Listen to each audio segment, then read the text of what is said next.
Welcome to Take Notice, Amplifying Black Stories. I'm your host, Allison Preisinger-Heggins. The mission of this project is to take notice, to listen, to hold space by amplifying Black stories, experiences, and voices. Conversations on family life, finding joy, and interests of folks in our country who encounter racism on a daily basis. A portion of these discussions will be dedicated to holding space for guests who are comfortable sharing their personal experiences with racism. Stories help us all learn and connect. We are here to listen, to take notice. Thank you for being with us. Let's take a moment to recognize, to take notice of the voices that are so often unheard. Land acknowledgement statements are an important part of honoring those whose land we now live and work on. I've chosen to begin each episode this way to spark ideas and keep these conversations in the front of our minds so that we may learn how to do better. I would like to acknowledge the land on which this episode was created. I would like to show gratitude to the traditional ancestral land of the Shoalwater Bay and Chinook tribes, recognizing that these names are not the original names of the people of these areas. As I continue to learn how to better acknowledge Native people of these lands, I will adjust the wording of the beginning of each episode. I encourage listeners to research the land on which you live and are listening right now. Recognizing this is just the beginning. Thanks for joining us for the last episode of Take Notice, Amplifying Black Stories, Season 1. If you've listened to all of the episodes or are just now joining us, we appreciate your time and support. A couple of things to note. Listeners, please help us out by filling out the survey on our website or by visiting tinyurl.com/take-notice-survey. Your input on this project so far is so important and useful as we move towards our second season. Also, we will be conducting interviews this summer for our second season. They can be in person in the Western Washington or Seattle areas, or they can be online. I want to be sure that it's clear that we are open to hearing anyone's story who is motivated to share. You don't have to be an artist, a public figure, or a business owner. This project is all about connecting through story, and everyone has a story. So you can also be anonymous if you'd like. We can make sure that your name isn't anywhere if you prefer to be anonymous, but also want to be a guest. If you're interested in being a guest, you can visit our website, takenoticepodcast.org. You can send us an email at takenoticepodcast@gmail.com or fill out the form at tinyurl.com/takenoticeguest. To finish things out for the season, we are going to take a look at the development of this project and how the first season went by discussing some of the topics that came up in the process. And we'll brainstorm ideas for moving forward. To do this, I am joined by one of our guests in the first season, who is also my partner and this project's co-creator, inspiration, and biggest supporter, Darius Heggins. The co-creator part is probably maybe a surprise, but I don't think this project would have happened if you didn't exist. So I'm dubbing you co-creator and thank you for joining me and for encouraging me on this project through all of its ups and downs and through many, many conversations. So thanks for joining me, Darius. Absolutely. How are you? I'm good. Good. Very good. Awesome.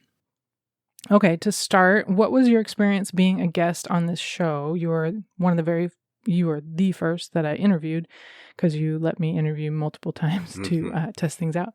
But what was your experience on as a guest on the show, and or what has this project meant to you? To start off, to be a guest on the show, it was good. I guess for me, being able to talk about my story and what that was like was good. I think that, when we did it, it wasn't as structured as the other ones, but it was still, I was able to, speak a part of myself. And it was hard, as you remember, like when we were first doing the first couple takes, there were some parts where, as I was reflecting, it was pulling up different emotions that I hadn't really thought of, or kind of the emotions that you put in the back of your head, just like if you go through stuff, you put it in the back of the head and you fill up your attic, and then at some point, it comes out, and there was that. So, but it was very easy to speak with you and speak my story, and when I was done, I did feel lighter, I felt that I was able to, my story could help somebody else, or maybe there's those out there that understand where I was coming from, because if you listen back to mine, sometime I wasn't as straightforward.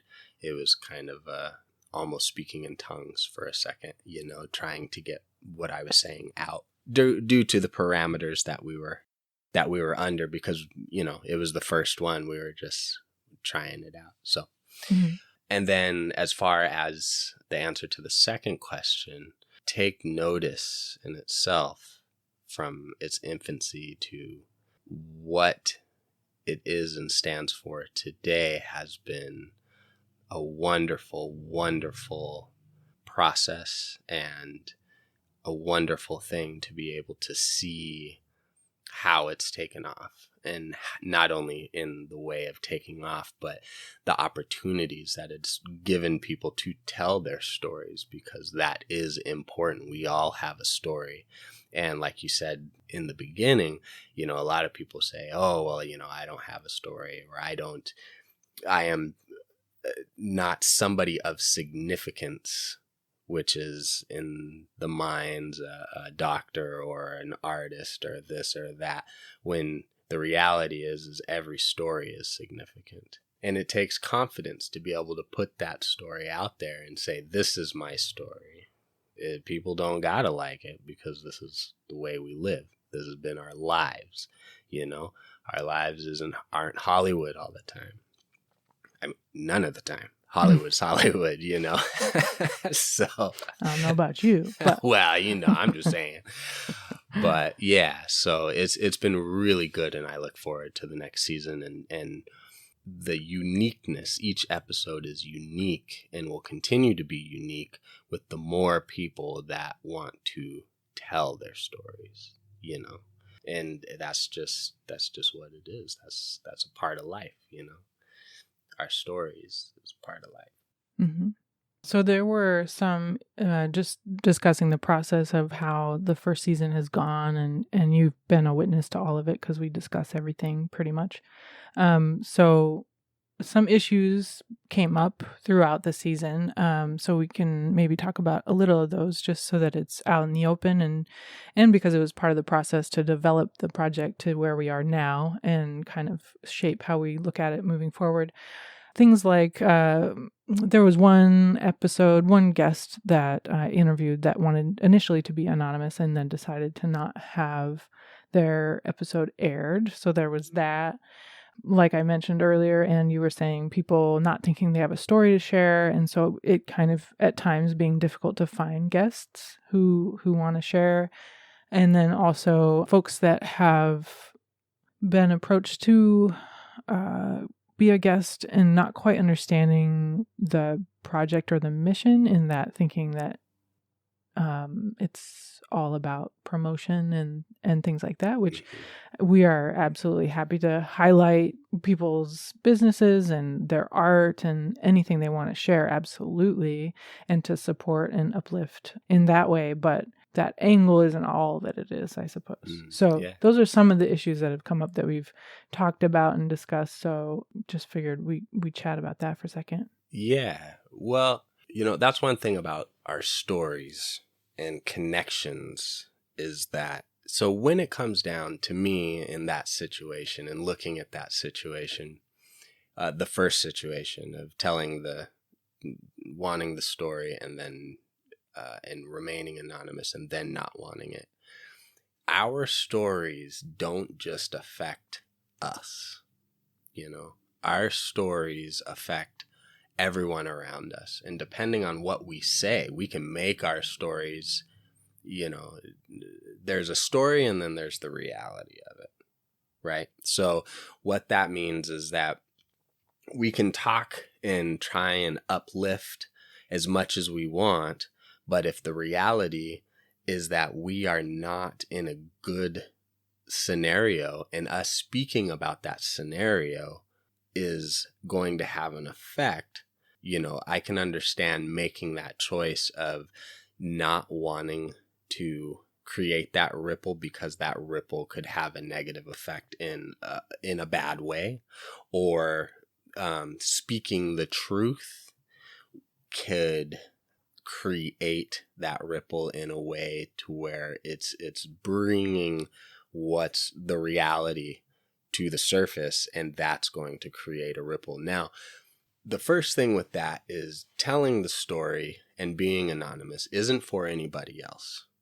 That's a self thing. Each time we tell a person, whether it's through this mic that we're talking through right now or our best friend, about what's going on with ourselves, we are creating a ripple.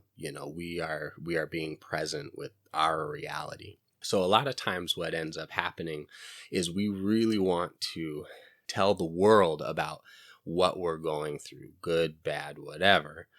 And then we realize the repercussions of that. And those repercussions, we may not necessarily want to face, even if we're in the true. It's in a sense, and I'll equate it to this. If there is a battered wife that wants to tell the world what's really happening in her home, but if she does, she's going to fear the repercussions from her husband or whoever, right? Mm-hmm. So in a way, depending on what our story is, if we are speaking about the realities of our community or what we've had to deal with in work, and that's a part of the story, and this is something that could get us fired or have our best friends, you know what I mean? Mm-hmm. That is a challenge, and that I think that taking that step of actually following through with it, if you follow through with it and just speak your story and say, okay, this is what it is, that's powerful, Mm-hmm. And also deciding not to do it for whatever reason, staying safe, that's what it is. But even attempting that is powerful. Even attempting that step is powerful. So, yeah. And I don't have any, if people want to be anonymous, there's multiple reasons that they want to be that might be something they want to go for, and that's totally fine. And if somebody wants to records and then later decides, like what happened with one person this season, that they don't want it to be aired, that's totally fine too. It's all understandable. Everybody's in a different spot and Absolutely. Things. So, though I guess one thing to consider is how can we do our best to make it so that the mission and the goal of the podcast is well known ahead of time, and also, going into it, somebody feels like they're safe in the space to share what they want to share, and that we will treat their story well as we move forward, which I believe that we've done and been fairly transparent. But depending on who someone is, maybe they don't have that experience, and that's valid as well. So, and in this case, I think in the case of what happened this season, I think a good amount was shared that was very, very vulnerable, and not as many of all of our guests were open and shared their truth, but didn't maybe go as deep as this one person did, and so they backed off from it because they thought maybe it wasn't a good fit for the podcast, which is their choice to make, and it's totally fine. Though I think that it would have been a powerful episode for sure. So well, and I don't know anything about that person or what that person talked about or anything like that. I just know, that, like you said, it is important to have a safe space, and creating a safe space, and everyone needs a safe space. Home should be a safe space. You go out into work, you work, you do all your stuff, you come home and you're, I'm home, hopefully. Take notice is a safe space. And that's the thing. Telling your story is important, no matter how you want to say it or what have you, and take notices. I think that is the aim. Once again, it's just like some people were saying, elevating Black voices. Wait, I said that wrong, I think. when they were mixing it up, you know. Oh, yeah. There's been a number of times where the title has been swapped around with voices or stories. Right. Amplifying Stories. black stories, amplifying black voices. And right. Originally it's stories and yeah. Yeah. And so, you know, and it's that easy, or, you know, you think it's one thing because somebody says it wrong, but really it's just talking about your story and who you are and what you've gone through. And sometimes that deals with racism. Sometimes it deals with hard situations at work. Sometimes it's good, you know, I mean, it deals with anything. It's your story. Mm-hmm. Who are you, you know? And that's the important. So, you know, if you are telling your story and you want to tell your story, that's what it should be about. And it's hard. Like I said, our stories affect others that are around us, or can, depending on the situation. So, but that, once again, that in itself is important, because telling our stories is not really for anybody else. I mean, people listen and they connect and all that, but telling our stories is for us, for the person, and saying, you know, because going through that, like I was saying, in the first couple tries that we did, my emotions from talking about racism or certain things that happened to me, you know, was difficult. But once I was able to actually speak and think about that, and think about where I was then and where I am now, and the difference, you know, I'm not that same young man that I am now, you know. And so there is a huge difference between the two, but sometimes it takes us going through it for us to be able to see that. Yeah, and another issue, or not really issue, but question that arose through the season was about one of the questions that I formed, or we formed, I suppose, for the flow of the episodes. So the flow of the episodes typically was, you know, our intro, and then I would, in the introduction or in the interview with our guests, I would ask them about their background, where they grew up, let them share whatever story they had in mind, and then I'd ask them two questions, one being, what brings you joy? And the other being, what would make you feel equal? And it was interesting to hear the different reactions to that question. And one of them in particular really pointed out, a couple actually pointed out, you know, well, I am equal. And then I reworded and things like that. So if you've been listening, if you listeners have been listening for a while, you've heard kind of the progression of this question. What are your thoughts on that question? What would make you feel equal was the original question. And that's, and many people had the reaction of, oh, well, I do feel and am equal. And so I shifted it to what would make you feel, I'd have to look at it specifically, but what would make you feel treated as equal? Because that's my main purpose of the question, was obviously folks in our country who are African-American, people of color, are not treated equally. So what would make you feel treated equal was the original question. Yeah. So I'll just do a disclaimer here for myself, is I am not trying to poo-poo on anybody and their thoughts. But there's two things to this and those questions, that question, for me. And I'm going to speak for me only. Okay. First thing is the reality of the situation is that, yes, we are all equal human beings upon this planet. Anything happens to this planet, we're all done, right? Okay. Equality. Now, as far as society goes, and the American society, not the world society, American society, as Black people and as people of color in America, we are not treated equal.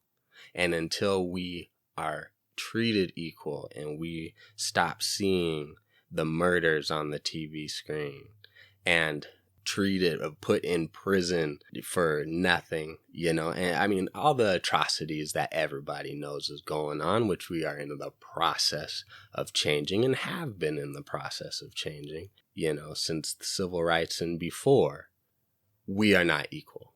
We cannot rightfully say that we are treated equal in this country. Now, there's two takeaways from that. Yes, we are equal, and we can look at that and say, yes, I'm as equal to anybody else. And that is the truth. Like I said, when something happened to this world, we're all done. Yes, we are equal, and we can have that and should have that. But we are living in a society that was created and has laws to keep us down and to brutalize people of color. We still see it. That's just a fact.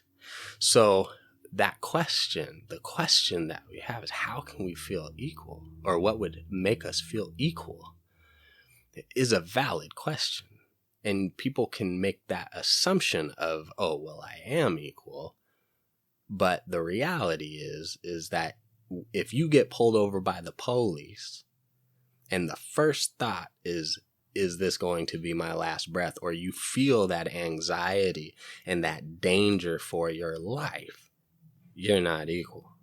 If you have to keep your hands out all the time in the store, because if you put your hand in your pocket or in your purse or what have you, and knowing that, oh, that person is stealing something, when all you're trying to do is reach in for money or a tissue to blow your nose, that's not equality.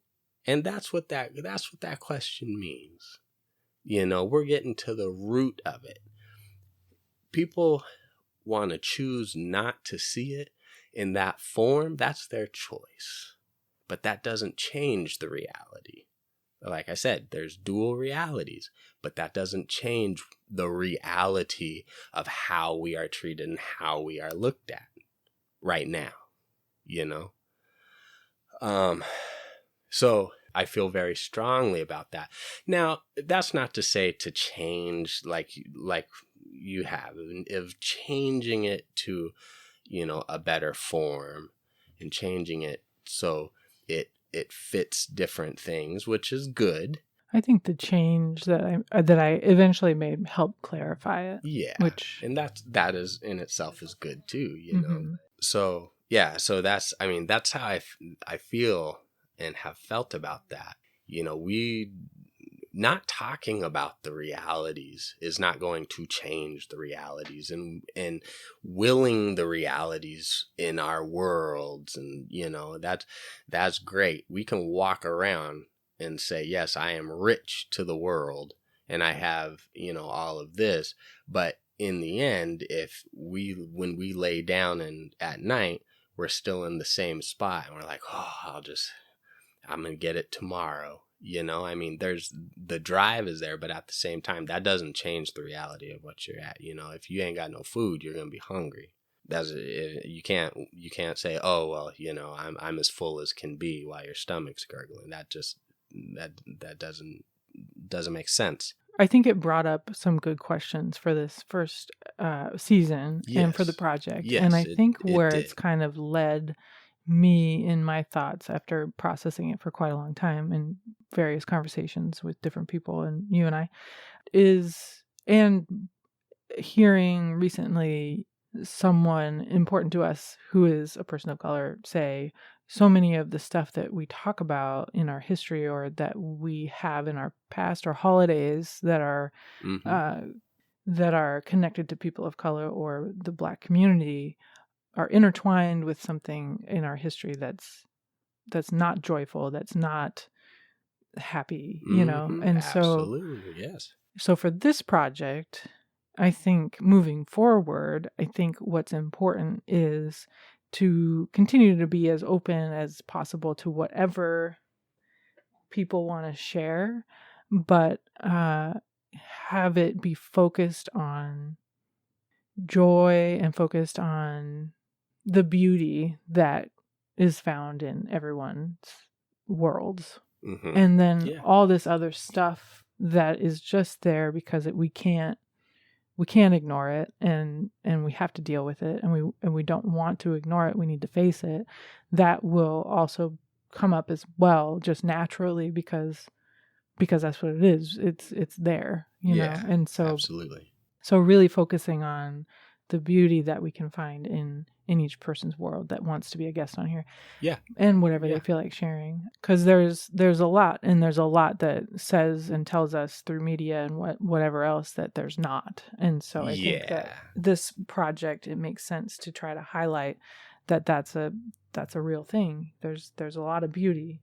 Yeah, absolutely. And I, as I say, my thoughts that I just got done speaking about are specifically about that question and about kind of how the idea of it and just kind of what my thoughts were. But yes, absolutely. I mean, it isn't about, not all stories are going to be about racism or about the negative. There's always, in all of our stories, there's always going to be something that is negative that helps shape us because of that negativity, shaped us into who we are, but has also helped launch us into something positive. And that doesn't necessarily mean that everybody's coming from a negative state and then they pushed through it and it was positive. It just means that, that it's all intermingled as we go. Yeah. And I mean, that's part of the story.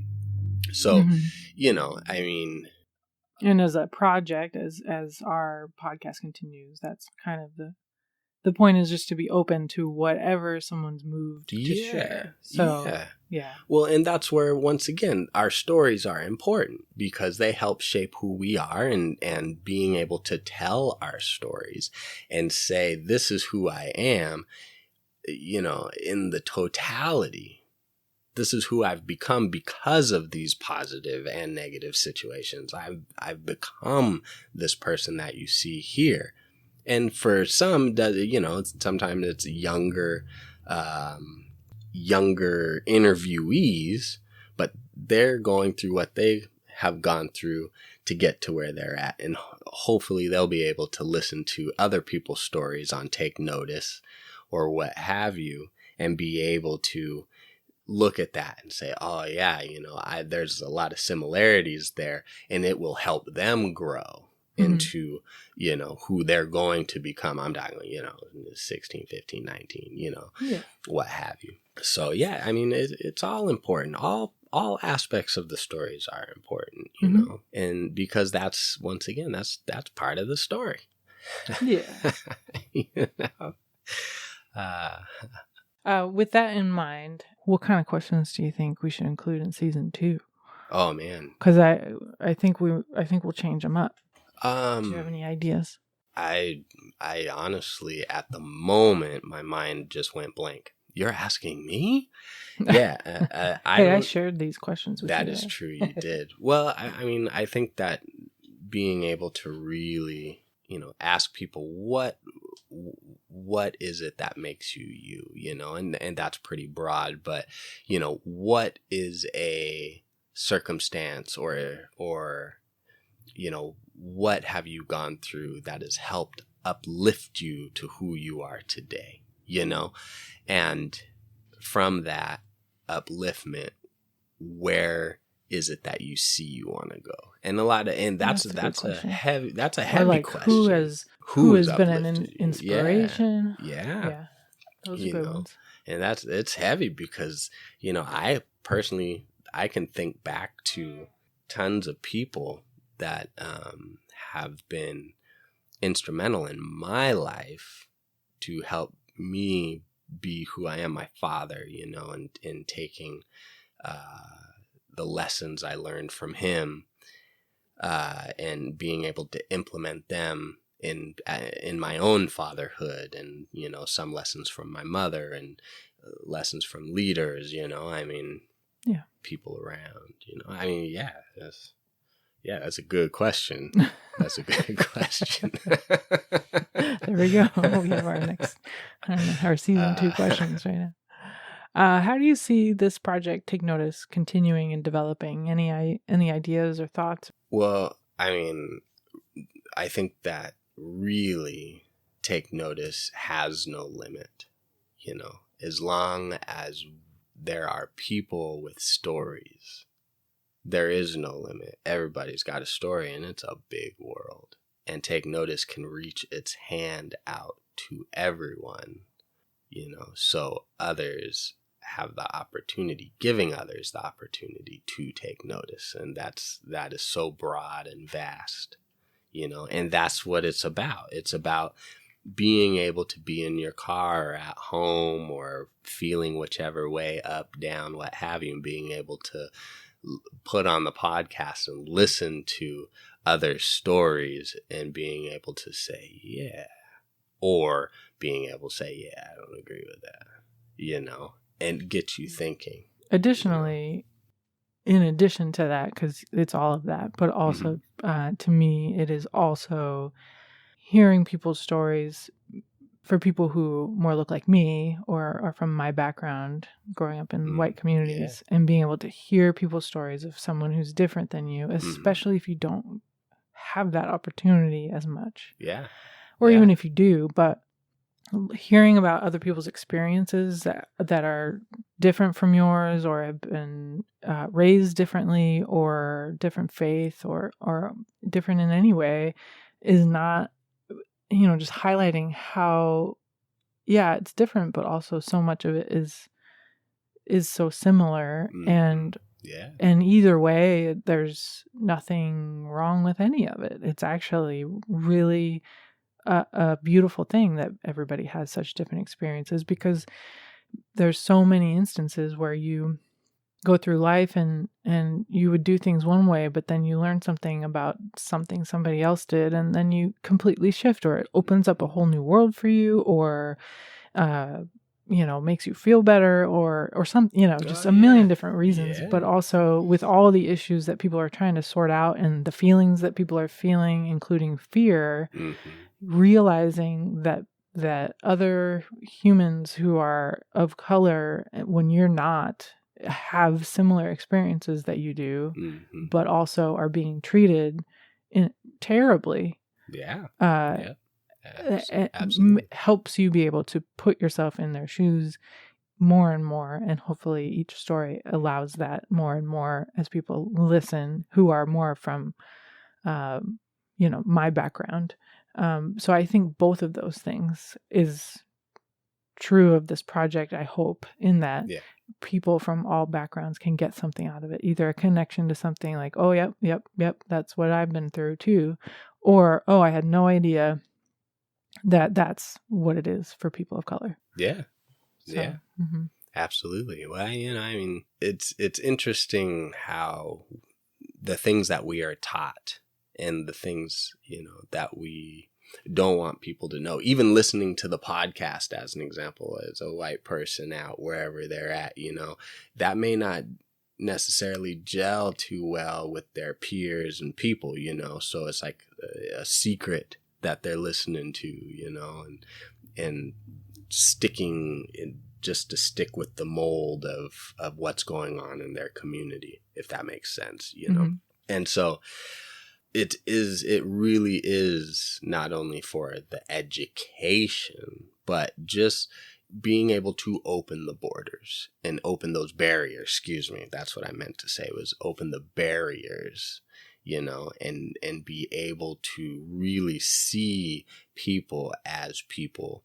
And that's what's important, like you said, listening to the stories and being able to say, oh man, I saw something similar to that and never did anything about it. But the next time, I've made it a point that next time I'm going to say something because that didn't sit well, and they know, everybody knows right from wrong. Everybody knows that, it's a feeling that we hold inside. Sometimes we don't act on that. Sometimes, people are with their peers and with their people, and they're out and they get caught up. And then when they think about it later, like, that was horrible, So, it is important. It's important to be able to listen to others and to hear stories and be able to look at that and either just walk away listening to a story, or to be able to reflect on that and internalize it and think about, the things that we went through, white people, black people, all people, Mm-hmm. So, yeah. Yeah. Any other thoughts before we wrap up? I don't have any thoughts. I feel good about the podcast, and I feel good about the direction it's headed. And once again, I hope that anybody listening, because remember, we all have stories and we all have something that we want to say. Also, just real quick, I want to go back to the about people using it as a way to uplift their business, and for promotion and things like that. Mm-hmm. That's all great. We got to promote ourselves, and but really, this is something that, or not something, this is an opportunity to explore us and who we are, what we are, and be able to tell it to the world. And how great is that? A lot of people think that, oh, well, I want to be like this super rock star. I want to be like this person. I want to be like this person. This is an opportunity for you to be you, because we and you are beautiful. And our story, who has brought us up to this beauty, is important. So, I'm a dog trainer. That's beautiful for me, but that's not, I'm not, Take Notice isn't about dog training. It's about who I am as Darius Heggins, Mm-hmm. And so got to use that. So, uplift yourself, tell your story, talk about what you're doing. That's a part of it. That's a part of your story, but Take Notice is not necessarily just specifically for that. A little different. It's a little different. Mm-hmm. At least we're trying to be, and if that's what comes out and that's what you're comfortable with, well, okay, but really this is, to me, Take Notice can be a growing moment in about more than just monetary means. It's about self-evaluation and who we are, Mm-hmm. And what we've gone through, because that's precious. We can talk about our grandmother and what she instilled in us.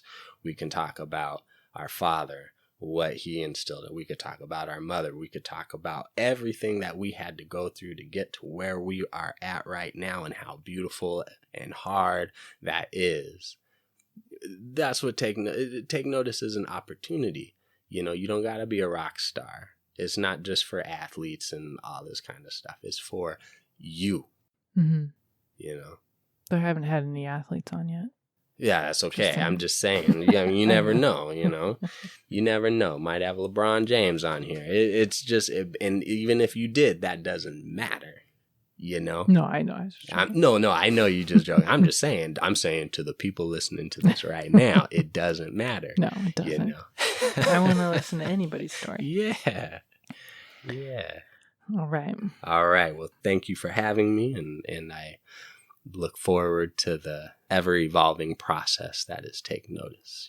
And I think that you as host has done such a great job, and has learned so much through your conversations and from the first to this last, and there's so much more work to be done. So yeah, thank you. Congratulations.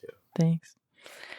Yeah, I have all of my guests from the first season in my brain now. It's a really interesting thing. So it's really cool. So thank you to all of the guests for the first season, including you, Darius, for joining me for the wrap up and to discuss some of these things. And we have our questions for the next season, which I thought was going to be much harder, but that's great. So thank you to all of our guests for the first season. And also thank you to all of our listeners. We would love to get your feedback. If you are open to taking a few minutes to doing that, you can find the survey on our website, takenoticepodcast.org. You can also find it by visiting tinyurl.com/takenoticesurvey. I would like to also thank a handful of people, and I might miss folks, but a handful of people that really encouraged and allowed this project to happen. by just holding space to brainstorm about it and also to encourage it. Definitely Darius Heggins, Amanda Ray of Amanda Ray Creative. She's been my co-producer for the first season, and she's been amazing and really helped develop the project into what it is now with me, and has done all the website stuff. So that's amazing also. And I also want to thank Kira Dorian for encouraging me on this path as well. She also has her own podcast, Future Focused Parenting, which is a wonderful parenting podcast to check out if you are a parent or in the future might be a parent. Also, Shane Canody was another sounding board for this project as well. And so thank you, Shane. And thank you to all of you listeners again, and all of our guests. And we will be back for the second season this fall. So find us on social media. You can find us at Take Notice Podcast on Facebook or Instagram. You can also join our mailing list from our website, takenoticepodcast.org. Hopefully we'll stay connected, and we'll be able to share our project moving forward starting this fall. You can listen to all of the episodes from our website also right now, or from your favorite podcast platform. Again, my name is Allison, and thank you for allowing me the honor of bringing this project to you all. Thank you very much.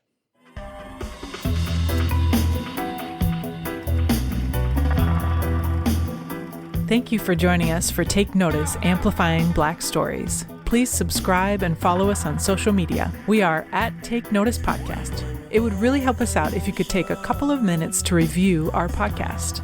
Thank you for your support. Take Notice, Amplifying Black Stories is produced, hosted, and edited by Allison Preisinger-Heggins, co-produced by Amanda Ray. Music by Version Big 5 featuring Darius Heggins. Thank you for being with us, and thank you for taking notice.